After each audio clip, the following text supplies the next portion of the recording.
And here is the Writer's Almanac for Wednesday, the 25th of November, 2020. It's the birthday of Andrew Carnegie, born in Dunfermline, Scotland, 1835. Grew up poor, worked as a mill hand, came to this country when he was 13, went into the steel business, helped to build the American steel industry, and became one of the richest entrepreneurs of his time. Andrew Carnegie was afraid that the pursuit of wealth would degrade him. So he sold his steel business and gave his fortune away.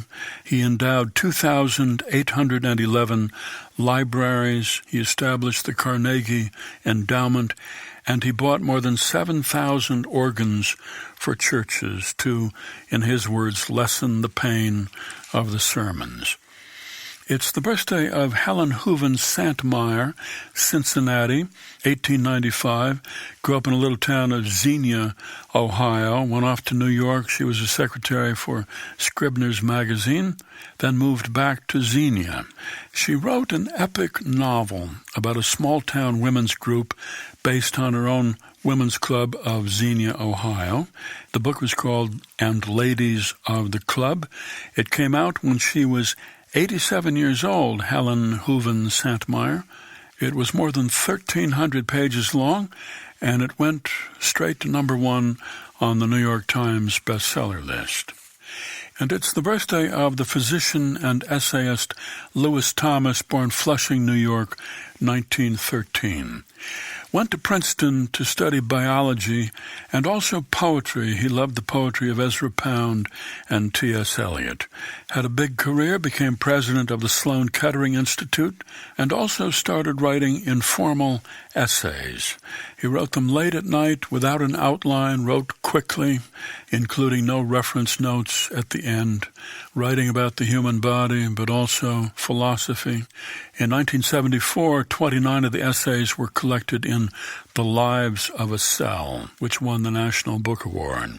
Lewis Thomas, the physician who said, "The great secret of doctors, known only to their wives, but still hidden from the public, is that most things get better by themselves. Most things, in fact, are better in the morning." Here's a poem for today by Jane Hirschfield, entitled For What Binds Us. There are names for what binds us, strong forces, weak forces. Look around, you can see them. The skin that forms in a half-empty cup, nails rusting into the places they join, joints dovetailed on their own weight. The way things stay so solidly wherever they've been set down. And gravity, scientists say, is weak. And see how the flesh grows back across a wound with a great vehemence, more strong than the simple, untested surface before. There's a name for it on horses when it comes back darker and raised. Proud flesh, as all flesh is proud of its wounds, wears them as honors given out after battle, small triumphs pinned to the chest.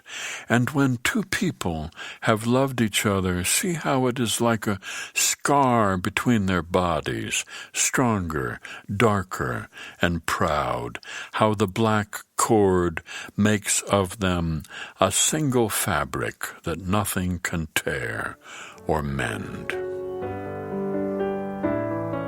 A poem by Jane Hirschfield, For What Binds Us, from her collection of Gravity and Angels, published by Wesleyan University Press, and used by permission here on the Writer's Almanac.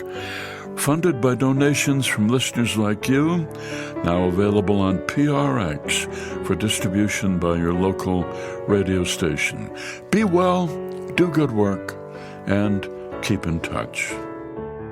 Revisit everybody's favorite hometown with Garrison's new novel, The Lake Wobegon Virus, available in hardcover, e- and audiobooks at garrisonkeeler.com and at Amazon.